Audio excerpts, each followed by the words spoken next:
Ladies and gentlemen, this is TVP World. You're watching another edition of Break the Fake, where we debunk fake news and combat false narratives. I'm your host, Benjamin Lee, and let's get rolling. Now, the Russian troll farm are back at it again, but this time they've taken their unique blend of chaos to the Olympics, proving that no international event is too sacred for a good old-fashioned Kremlin-style spin. Now imagine a world where Olympic controversies aren't just about doping scandals or judging biases, but where the conversation has taken the narrative to a whole new level of polarization. The latest storm? Hundreds of social media accounts bombarding the online space with memes featuring muscular men claiming to be women. But wait, it gets better, or worse depending on your perspective.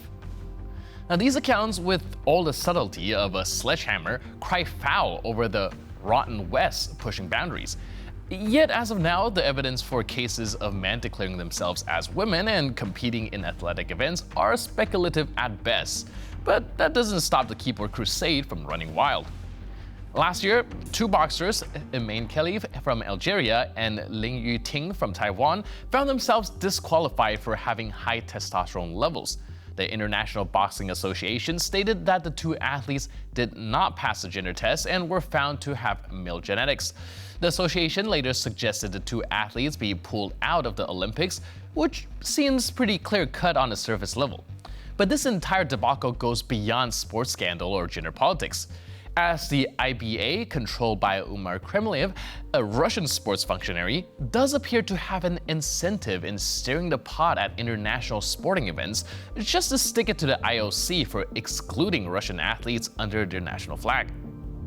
So here we are in the middle of a narrative war where athletes are pawns, the Olympics are the battlefield, and Russian troll farms are all too eager to throw in unsubstantiated claims to muddy the waters. Whatever you make of this controversy, tread carefully. We're here to serve as a reminder that there are too many actors invested in pushing their side of the narrative surrounding this whole event, and it is okay to not have strong emotional reactions before more facts unfold. And now we're venturing deep into the hearts of Russia's creative endeavors. Yes, we're talking about the Hollywood of fabrications, the tinsel town of tall tales, Russian state media's film production. Imagine a scene where a saintly teacher listens to children singing songs of peace, an idyllic snapshot straight out of a fantasy. And just when you think, could this get any more saccharine? Boom! According to the plot, Ukrainian missiles rain down on the school.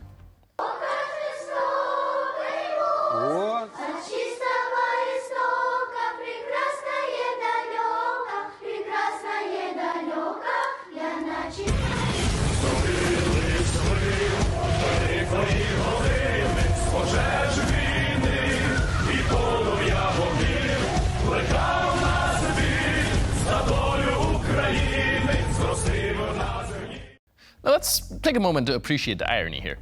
The Kremlin, in all its glory, routinely denies targeting civilian infrastructures like apartments, schools, and hospitals, despite a well-documented history of bombings that suggest otherwise. Just recently, a Moscow-spun tale hit particularly close to home, literally with Russian missiles striking a children's hospital in Kyiv. But in their movies, oh, it's always the other guy, the dastardly villain from the West, or in this case, Ukraine, disrupting their serene and completely fictional universe. Looking at the whole thing, the narrative is so detached from reality, it could only come from a place where the truth is as malleable as Play-Doh and just as colorful. So buckle up, you're not just watching a film, you're stepping into an alternate reality sponsored by the Russian government, where up is down, left is right, and accountability is just an old folklore. Now let's continue looking into the latest absurdity from Russia's ever-spinning propaganda machine. Apparently, Russia isn't quite satisfied with the West releasing actual murderers and saboteurs in exchange for wrongfully detained folks. Nope, they're taking it a step further. Now, Russian state media is pushing stories about how their citizens, pulled from the dire depths of US prisons, are suddenly experts on the American penal system. Yes, because if anyone's qualified to lecture the world on human rights, it's someone who's just been on a state-sponsored vacation in an American jail, right? And here's the kicker. They're suggesting that the White House should slap sanctions on American prisons. Sanctions from a country whose idea of model prison involves a free Siberian breeze and 24-hour surveillance. Одна из них была в Атланте, тюрьма. Там очень ужасно. То есть постоянно ходят, все заключенные носят ножи. То есть постоянно они друг друга убивают. Даже дня не было, чтобы кто-то кого-то не порезал. То есть я старался от них держаться, но пару случаев было, что меня чуть не убили там. The irony is so thick you could cut it with a knife. For decades, Washington has indeed been vocal about human rights globally, something Russia now suddenly finds convenient to mimic, but only as a twisted mirror reflection to deflect from its own glaring issues. So, next time you hear a Russian ex-prisoner critiquing the US prison system, remember it's likely another episode of Kremlin's greatest hits, Hypocrisy Edition. Now, let's just hope that their next move isn't to start advocating for a prison reform in the UN. Let's talk about a deeply disturbing scene from the Olympics. Now, the Olympics are supposed to be about bringing people together, right? Celebrating peace, sportsmanship, and unity.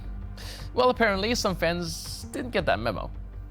During the playing of the Israeli national anthem, a group of Arab fans started doing Nazi salutes and shouting Hail Hitler. Yeah, because nothing says sporting spirit like summoning the specter of a 20th century fascism at an international peace event. Was it the sun? Were they just overheated? That's one way to put it. Or maybe, just maybe, they were blatantly displaying a horrifying level of ignorance and hate.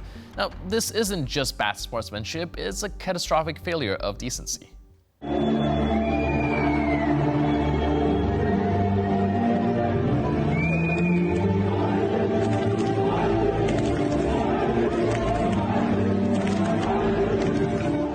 So while most of us are here trying to bridge cultural divides, these fans are out there doing mental gymnastics to take us back to the darkest part of history. If only there was an Olympic event for the biggest historical fail, we'd have some clear frontrunners. Now, let's just hope this doesn't become a new trend in the fan behavior. Can we stick to, I don't know, cheering, clapping, or here's a thought, maybe just watching in respectful silence? Let's keep the hate out of the games. And with that, we conclude this edition of Break the Fake, but for more news, update, and commentary, please stay tuned to TVP World.